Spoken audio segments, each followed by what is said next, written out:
You're listening to Sapphire FM at 97.5 with Layal, and here with me today is Tom Woodward. Tom Woodward is from Canberra, and he works his recordings in between epic busking shifts across the east coast of Australia. He has released 8 albums throughout his improvised working style, and is currently pursuing the goal of busking every day over 100 days. So how are you today, Tom? Bit tired. Yeah? Yeah. How did you start getting into the music industry, and what instruments do you play? I play guitar mainly. I play piano, but I got into playing music when I was a wee lad. My mummy bought me a guitar, which I used as a machine gun because she was against buying guns for kids. I don't think kids should have guns. Give them guitars, and then they can imagine they're shooting up the neighbourhood. And yeah, I slowly learned to play guitar as a teenager. Played at school fetes and such. Yep. It's a good way to make friends and get picked on. Yeah, and then I started playing at underage nights in Canberra. There's a place called the Gypsy Bar that was really cool. And that graduated into having a rock band that we played a lot. And then I just kept doing it against all wisdom. So you said that your mum bought you a guitar. Is your family musicians or into performing as well?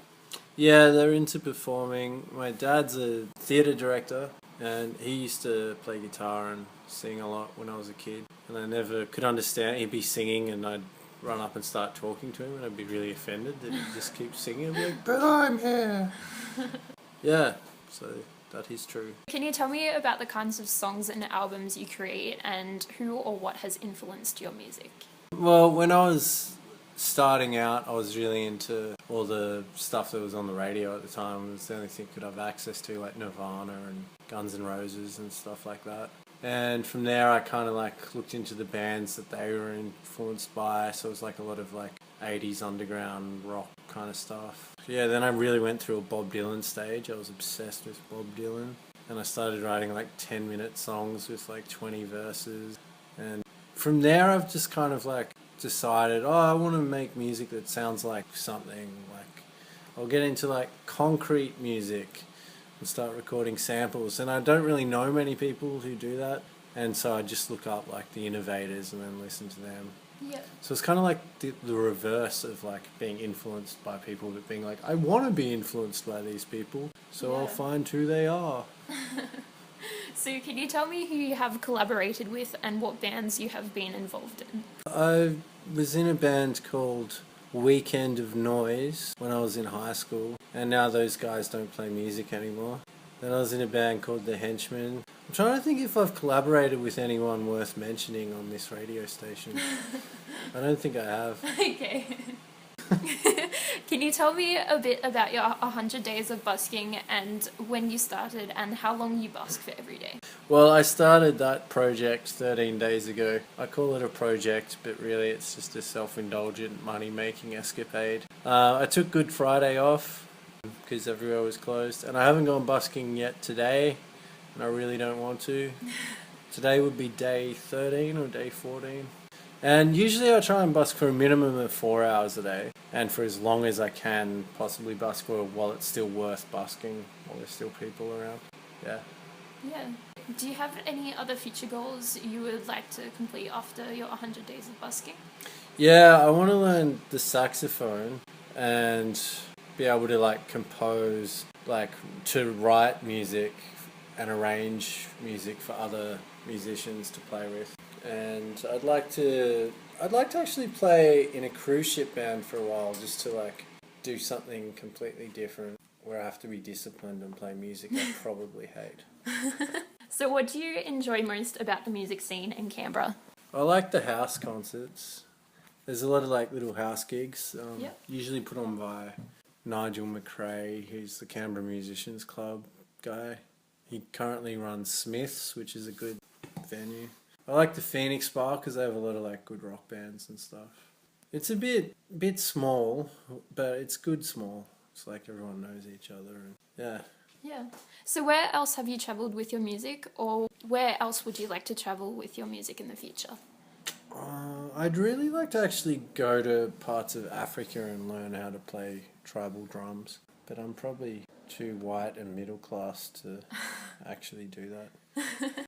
I went to Japan last year and played a run of shows in Kyoto, which was really awesome. That was lined up by this guy that I hardly knew who lived in Melbourne for about 6 months and stayed on my couch.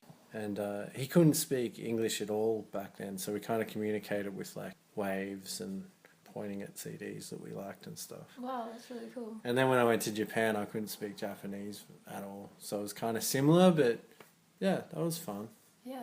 So what has been some highlights in your music career so far? I saw that question when you were showing me the questions before, and I was like, oh, I have to think about that one.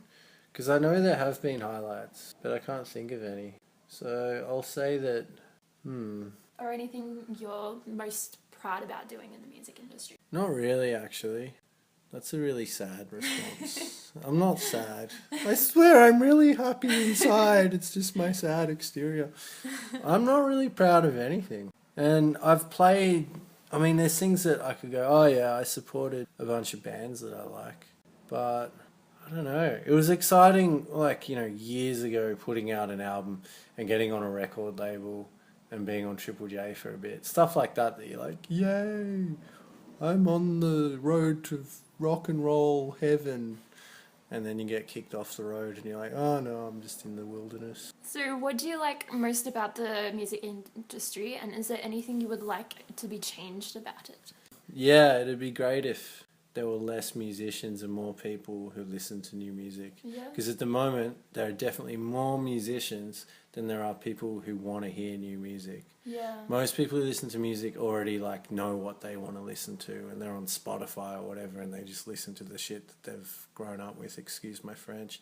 Whereas as a musician making new music, you are basically competing with about 20 million other people who are all fighting for about maybe 500,000 people's attention who are interested in new music, and they don't have the time to go through and listen to everything.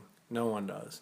So you're almost like, it actually does, from a business point of view or trying to find an audience point of view, making new music in this day and age is completely pointless. So if I could change that, I would basically make it so people who aren't really into music don't play music, they just go do something else. Yeah. And people who want to listen to new music, I have lots of kids, probably about 20 kids each, and all the idiots use condoms and stop having kids. So there's just smart kids everywhere. And they're all working like good jobs and paid heaps of money, so they just all give me their money. And there's like a whole new country called Good Music Town. That's what I'd change. Yeah. What are some other struggles that you have come across in the music industry? Well, lots of people get addicted to alcohol and drugs, and that sucks. And as a musician, half the time you play somewhere and people are like, oh, we can't pay you, but we'll give you heaps of beer and alcohol. And you're like, I better, because I'm not getting paid, I better drink a lot just to show them that I'm getting paid. And then you wake up hungover and like, oh, I can't do anything today. Go away, alarm clock. And that sucks. And for some reason, musicians are always getting addicted to drugs and alcohol. So it's a cliche and a stereotype, but it's actually true. Sometimes the cliches are true. So do you have any messages you would like to portray to your audience? Yeah. I just haven't figured out what they are. But I will figure it out one day. I'll be like, dear audience, you should stop being a dickhead. I don't know. Maybe have lots of kids and make them like new music. Do you have a favourite song at the moment? Yeah, I do. I'm just trying to remember what it was. I'm actually really liking this new guy. He's a pop sensation. The Weeknd. He does like Can't Feel My Face When I'm With You. Yeah. Find that ridiculously catchy. And from a completely superficial level, I really like his hair. I'm like, I want to be like that guy. But I'm never going to be like that guy. Where can people find you or follow you online? On Bandcamp, which is a really great website for independent musicians who just put up albums, and you can choose how much you want to charge for an album. So I think I've got 8 albums on there and a bunch of EPs, and yeah, people can find me there. It's tomwoodward.bandcamp.com. And that's a good place to find me. Or else on SoundCloud, which Yep. is just me, Tom Woodward. Or on Facebook, which is pretty pointless, really, because I don't know, it's just like showing off. Like, look how many likes I've got. Who cares? No one cares. And you're also on YouTube as well? Yeah, YouTube. Yep. That's a good one. Got some videos on there. Alright, well, that was the last question. You guys should check him out, and we're going to play a few songs of his. So thank you for coming in today. Yeah, thank you. Cheers.